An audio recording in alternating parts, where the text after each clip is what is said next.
the armed forces. I live here in Santa Ana, like, you know, I'm not going nowhere. I'm not going to do nothing. You know, my friends are getting locked up.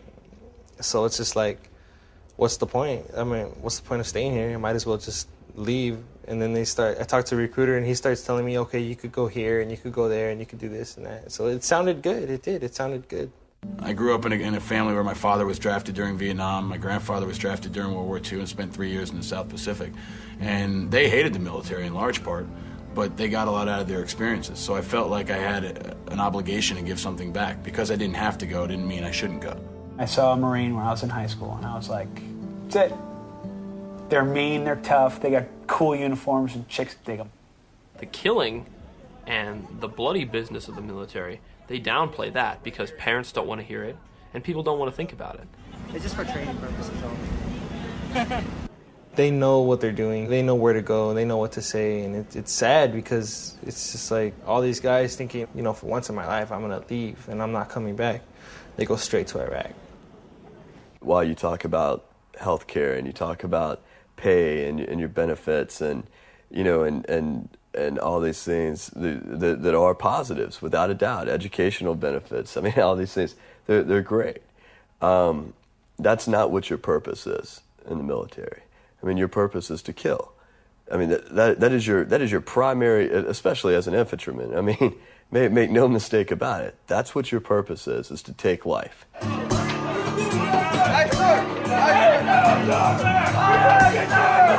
It starts in basic training. They systematically break you down. Your day starts at 2:30 in the morning, and that happens for the first couple of weeks. And actually, through basic training, we got up after 4 o'clock once. Better stay awake, you understand me? Yes, sir! Yes, sir! Yes, sir! Yes, sir! Yes, sir! The training program is so effective that the vast majority of individuals who go through it emerge from it as a warrior. Harder! War cry! Kill! Kill! Say it! There is no sanctuary in this war. In this war, you're in combat all the time. Not only if you're a combatant, but if you're a support personnel. You're in the war zone. It's a street-by-street battle, a town-by-town battle, and the combatants are invisible. They look just like the people. Families would ask, can we come in and try to find our son? We think you killed him last night. And I felt at least somewhat responsible for that. Just like I had no control over the circumstances that put me in Iraq, they had no control over the circumstances that put them and me on the same battlefield.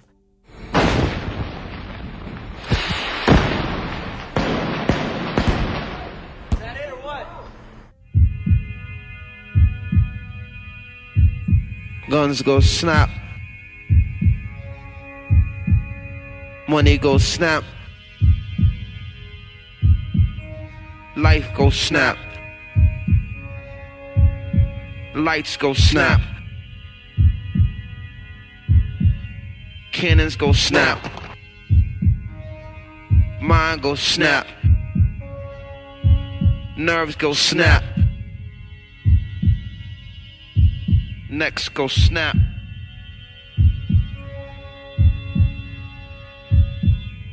Live wire snap. Life go snap. I think the number of killed needs to be re-examined. The number of wounded needs to be re-examined. And I think the big question is the number of injured.